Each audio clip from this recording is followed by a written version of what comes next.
ঠাকুর দেহত্যাগের মাত্র কিছুদিন পূর্বে কাশীপুর উদ্যানবাটিতে শ্রীমাকে ডেকে 8টি মন্ত্র শিখিয়ে দিয়ে বলেছিলেন, এসব সিদ্ধ মন্ত্র তোমার কাছে যারা দীক্ষা প্রার্থী হয়ে আসবে তাদের দিও।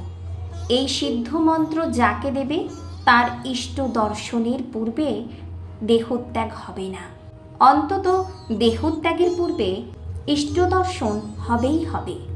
এরপরে তোমার কাছে আরও অনেকে দীক্ষা নিতে আসবে, তুমি তাদের দিও। ঠাকুরের আদেশ মতো পরে পরে শ্রীমা ওই মন্ত্র দীক্ষা প্রার্থীদের দিয়েছিলেন। মন্ত্র নেবার পর অনেক জনৈক ভক্তের প্রশ্ন, আচ্ছা মা, মন্ত্র নেবার কি দরকার? জপ না করে যদি কেউ মা কালী বলে ডাকে তাতে হয় না?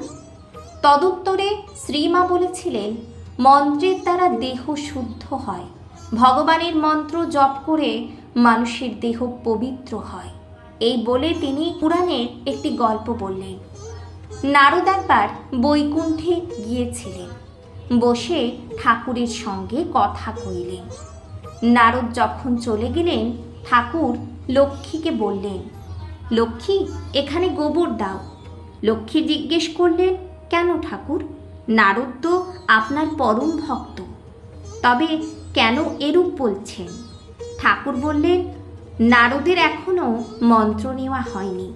মন্ত্র না নিলে দেহ শুদ্ধ হয় না।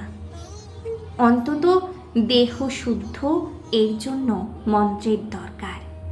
জয় ঠাকুর, জয় মা।